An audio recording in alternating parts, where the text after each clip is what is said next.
the CEO from Bailey House.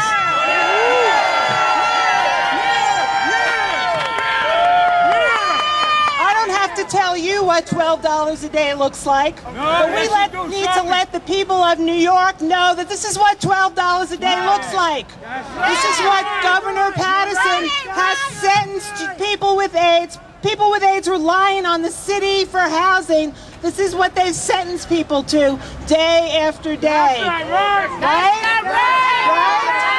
Right? It's not right. Is it right? No! Is it right? No! Is it right? No! Here is Mr. Jim Lister.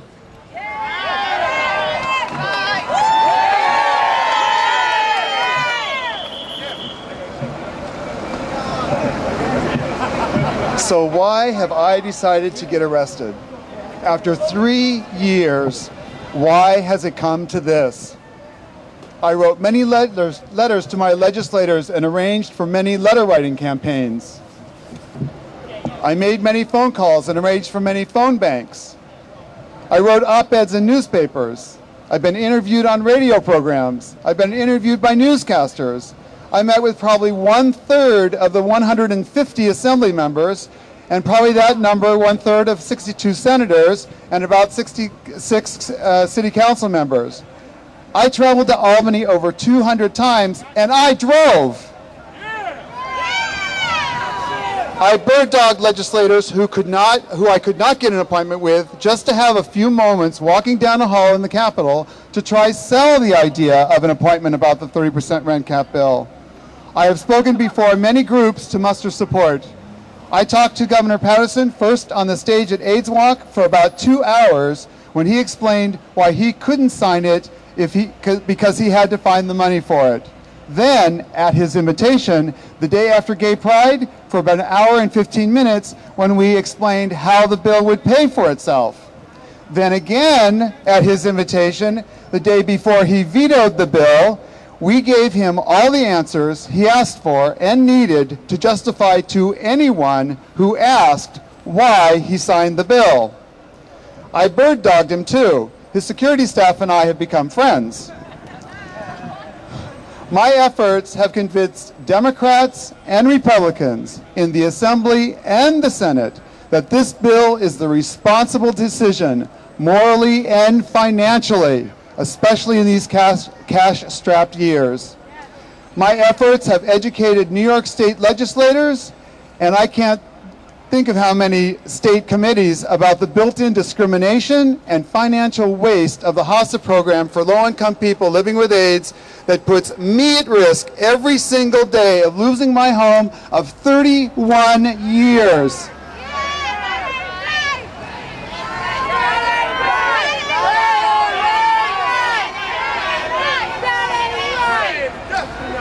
But all that has not been enough to motivate the governor to fulfill his fiduciary responsibility and his promise to low-income, disabled, homeless population of New York, and that includes me. Right. And to beat all, this effort has put my health at risk. In February 2009, I had a stroke. And then in April, my mom died in California, and I didn't have the money to go because I couldn't forecast on $11 a day how I was going to buy a plane ticket. So what's left? What else can I do to prove that I stand steadfast and unmoved for my belief in this legislation sponsored by my Senator Tom Duane and my Assemblywoman Deborah Glick and backed by my City Councilwoman Christine Quinn? Civil disobedience.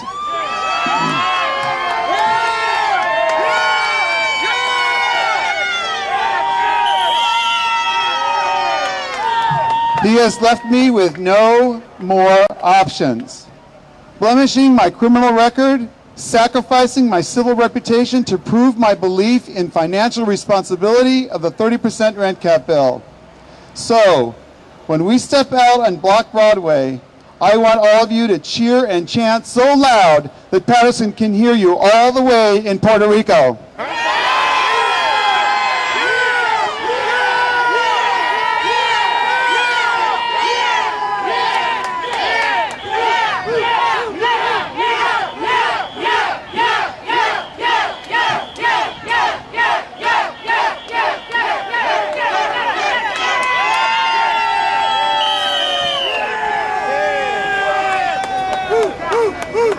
So it's you, it's us, it's we, it's now.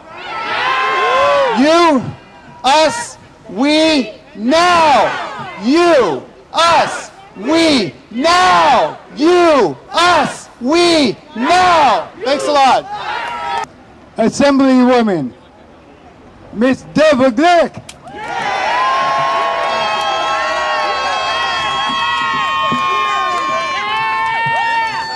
Brothers and sisters, I sponsored this legislation because it is just, because it is fair, because it is essential, because it remedies an inequity that has existed for far too long.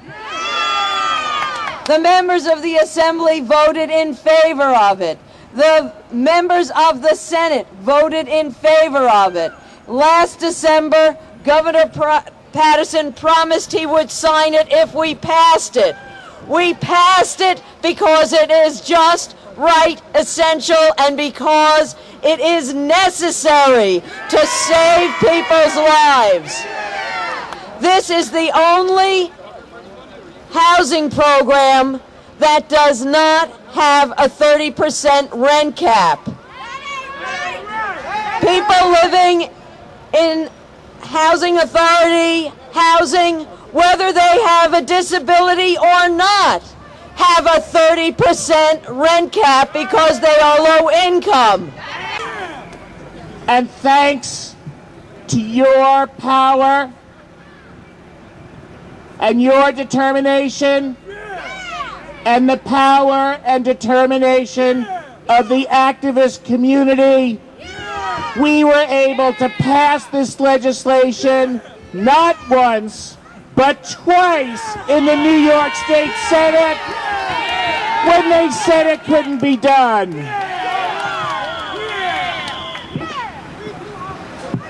So, some of us are going to spend the day and maybe longer in jail.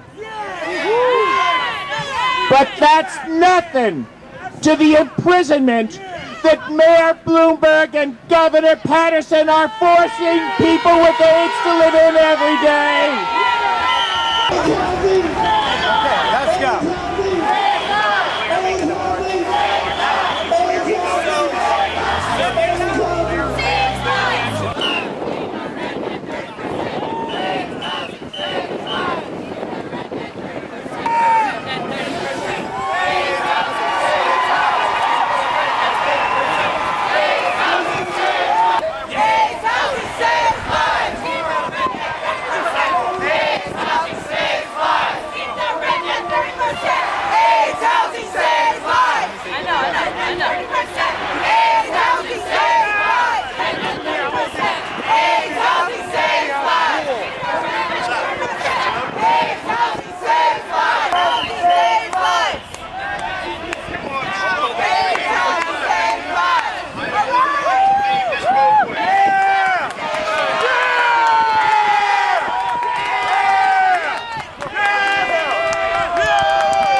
Chairman.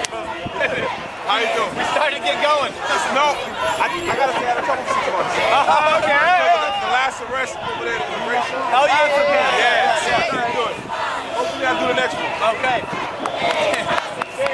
Let them know I would have done it. Me too.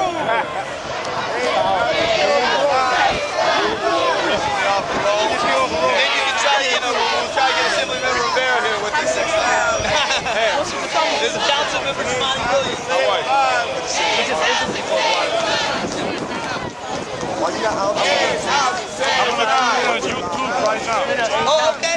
How to save lives.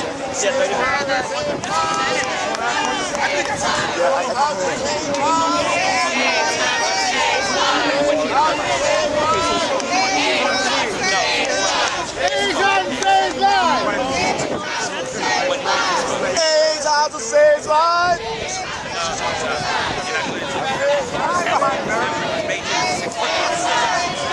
AIDS how to save lives. Yo, you were here when I got the sheet. And Jeremy made a plan once this is done to get everyone back. What? Maybe plan just to like yell. Get everybody back. Once it's done.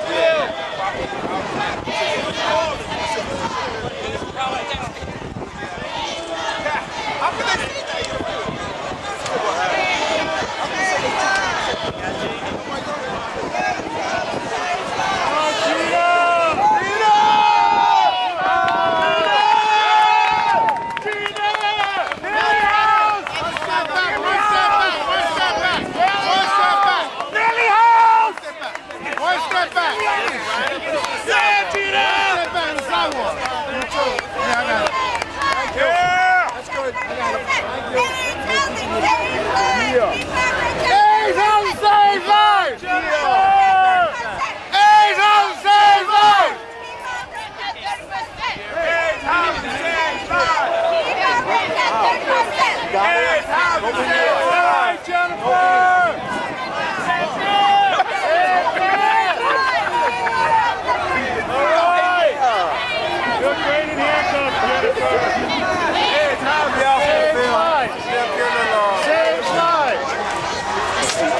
Open up traffic. Go on the side.